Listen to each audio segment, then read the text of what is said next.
means that, so I have Lisa Thomas is my broker of record there, and it means that we do not belong to a board of realtors. We do not belong to NAR.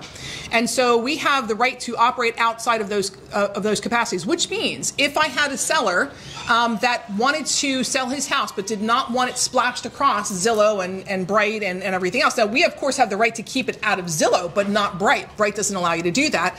Doesn't allow you to market that property. So Mr. Seller, let's just say he's an athlete. He doesn't want people looking at his home. If I list his home and I'm an MLS brokerage, I must put it in the MLS. Even if there's no pictures, it must be there. But if I'm a non-MLS brokerage, I can market it without an address. I can market it to everybody in my database, which is about 81,000. There you go, 81,000 people. I can market it to...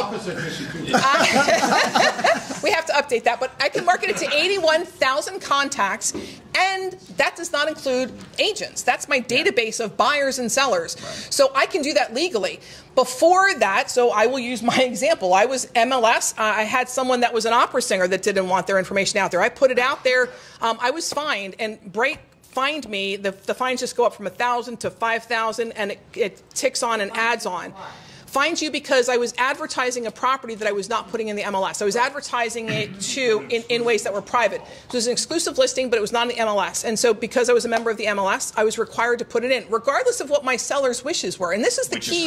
This is the key point here. If my seller, and when I tell you the page that said we're not going to be in the MLS, I actually had my own listing agreement, brought it out and put it front and center, so it wasn't buried somewhere.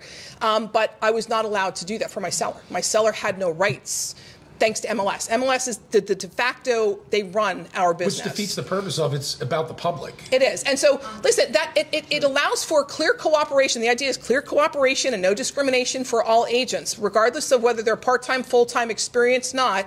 But the seller has no say in it.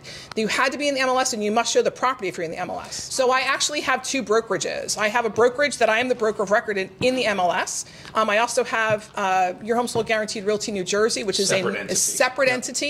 That is a non-MLS brokerage. So now I can market through the non-MLS brokerage and through an exclusive exclusive marketing agreement with. It is. There's a lot. It's a 17-page legal agreement that allows me to then market it through my database completely. And that's the point of it. It does not. So for me, I'm about the seller. With your non-MLS brokerage, yes, you can send that to me. That's correct. And I can bring my buyer through. That's correct. I can send it to everybody. Right. I don't have to put the address out there. I don't have to say you can see it at your leisure, because I can say, because the other part of the MLS is they really want the seller to be able to show it at the convenience of the agents, not the convenience of the seller, which goes, it's again counterintuitive. It's my home, my castle. Yes, I want to sell it, but I want it under my circumstances.